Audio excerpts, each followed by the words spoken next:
அவர்களை 2022ஆம் ஆண்டு ஏற்பட்ட அந்த மக்கள் தென்பகுதியில் ஏற்பட்ட அரகலைய மக்கள் எழுச்சி மூலமாக ஆட்சியாளர்களை விரட்டி தாங்கள் ஆட்சி பீடம் அதுக்கு பிற்பாடு அந்த அந்த போராட்டங்கள் நடைபெறுகின்ற பொழுது இவர்கள் எல்லோருமே தண்டிக்கப்பட வேண்டும், நாட்டை கொள்ளையடித்து திருடர்கள் என்பதுதான் அவருடைய கருத்து. அது ரணிலாக இருக்கலாம், மைத்திரியாக இருக்கலாம், அல்லது மைந்தவாக இருக்கலாம், அனைவரையும் அவர்கள் அவ்வாறு சொன்னார்கள். அது உண்மையான கருத்து, அதில் மாற்று கருத்து இல்லை.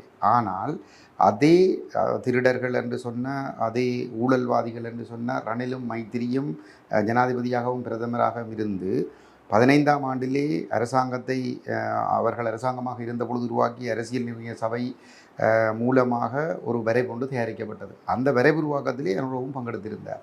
அந்த அரசியல் நிர்ணய சபை தயாரித்த வரைவை கொண்டு வந்து நிறைவேற்றப் போகிறேன் என்று சொல்லுகிறார் என்று சொன்னால் அது எந்தளவு தூரம் தமிழர்களுடைய அடிப்படை உரிமைகளை முற்றாக மறுதளித்து ஒரு சிங்கள பௌத்த பேரினவாதிகளுடைய கைகளிலே முழுமையாக அந்த அதிகாரத்தை கொடுக்கிறது என்பதை நாங்கள் நன்றாக புரிந்து கொள்ளக்கூடியதாக இருக்கும். அதில் வடகிழக்கு இணைப்பு நிராகரிக்கப்படுகிறது, வடகிழக்கு தாயகம் நிராகரிக்கப்படுகிறது, பௌத்த மரசமதம் என்று தமிழ் தரப்பால் எழுத்து மூலமாக ஒப்புக் கொடுக்கப்பட்டிருக்கின்றது, சமஷ்டி நிராகரிக்கப்படுகின்றது. ஏக்கிய ராட்சிய என்ற சிங்கள பதத்தோடு அந்த அரசியலமைப்பு வரைவு தயாரிக்கப்பட்டிருக்கிறது.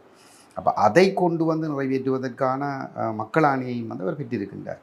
அப்போ அதை கொண்டு வந்து நிறைவேற்றுவதில் இவர்களுக்கு இருக்கக்கூடிய ஒரே ஒரு சவால் என்னவென்று சொன்னால், அதனை நாடாளுமன்றத்திற்கு கொண்டு வருகின்ற பொழுது, அது வாக்கெடுப்புக்கு வருகிற பொழுது வந்து ஒரு புதிய அரசியலமைப்புக்கு 150 பேர் வாக்களித்தால் போதும். ஆனால் அதுக்கு மேலதிகமான உறுப்பினர்கள் அவர்களிடம் இருக்கிறார்கள்.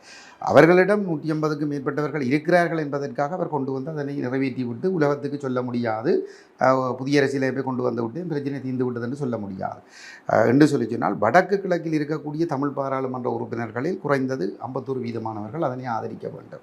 அதில் 8 பேர் அவர்களிடம் இருக்கிறார்கள். அப்போ இன்னும் 2 பேரை அவர் சேர்த்து கொண்டார் என்று சொன்னால் அவர்கள் சர்வதேச சமூகத்தை நியாயப்படுத்தக்கூடிய நிலைமை ஒன்று உருவாகும். அது முறியடிக்கப்பட வேண்டுமாக இருந்தால் தமிழரசு கட்சியும் நாங்களும் டிடிஎன்ஏயும் வந்து ஒன்று சேர்ந்தே ஆக வேண்டும். இல்லை என்று சொன்னால் தமிழர்களுக்கு எதிர்காலமே நிரந்தரமாக இல்லாமல் ஆக்கப்படும்.